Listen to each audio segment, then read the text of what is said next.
السلام علیکم ورحمۃ اللہ وبرکاتہ۔ حضرت عبداللہ بن عباس رضی اللہ تعالیٰ عنہما کو کسی شخص نے برا بھلا کہا تو جواباً حضرت نے ارشاد فرمایا کہ میرے اندر 3 عادتیں ہیں، 3 خصوصیات ہیں۔ ان میں سے پہلی خصوصیت یہ ہے کہ کسی آیت کا مفہوم، معنی، ترجمہ، اس کی تفسیر مجھے معلوم ہو جائے تو میرا دل کرتا ہے کہ پوری کی پوری انسانیت کو بتلا دوں، پوری کی پوری انسانیت کو یہ تفسیر اور اس آیت کا جو معنی مفہوم ہے یہ میں سمجھا دوں۔ دوسری چیز کہ جس وقت مجھے یہ معلوم ہوتا ہے کہ مسلمانوں کے کسی علاقے کے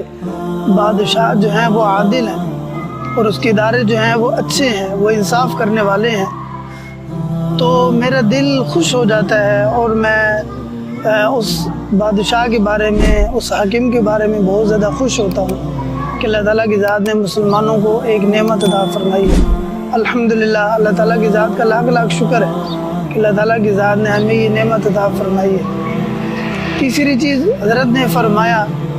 کہ اگر مجھے یہ خبر پہنچتی ہے کہ مسلمانوں کے فلاں کسی علاقے کے اندر بارش برسی ہے تو مجھے خوشی ہوتی ہے کہ مسلمانوں کے لیے رحمت آئی ہے اور اللہ تعالیٰ کی طرف سے غذا کا اور پیداوار کا جو ہے وہ بندوبست ہوا ہے۔ حالانکہ ہو سکتا ہے اس علاقے کے اندر میرا کوئی جانور بھی نہ ہو کہ جو سبزہ وغیرہ یا بارش کے بعد اگنے والی چیزوں کو چر سکے، تو اللہ تعالیٰ کی ذات کا لاکھ لاکھ شکر ہے کہ اللہ تعالیٰ کی ذات نے ہمیں ملک پاکستان اچھا ملک عطا فرمایا ہے۔ آپ اگر کہیں بھی نظر دوڑائیں تو نہ ایسی کوئی ماحول ملے گا اور نہ ایسا ملک ملے گا کہ اللہ تعالیٰ کی ذات کا لاکھ لاکھ شکر ہے۔ تو حضرت عبداللہ بن عباس رضی اللہ تعالیٰ عنہما کے حدیث سے ہمیں معلوم ہوتا ہے کہ اپنے ملک کے ساتھ وفاداری کریں، اس کے ماحول کو اچھا رکھنے کی کوشش کی جائے،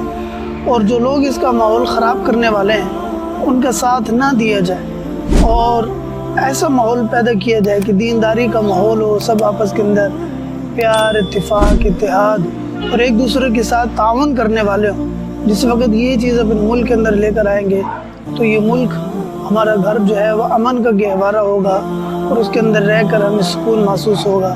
اللہ تعالیٰ کی ذات ہمیں برکتیں، سکون، عافیت اور استقامت والی زندگی نصیب فرمائے اور ہم سب کی حفاظت فرمائے۔ السلام علیکم ورحمۃ اللہ وبرکاتہ۔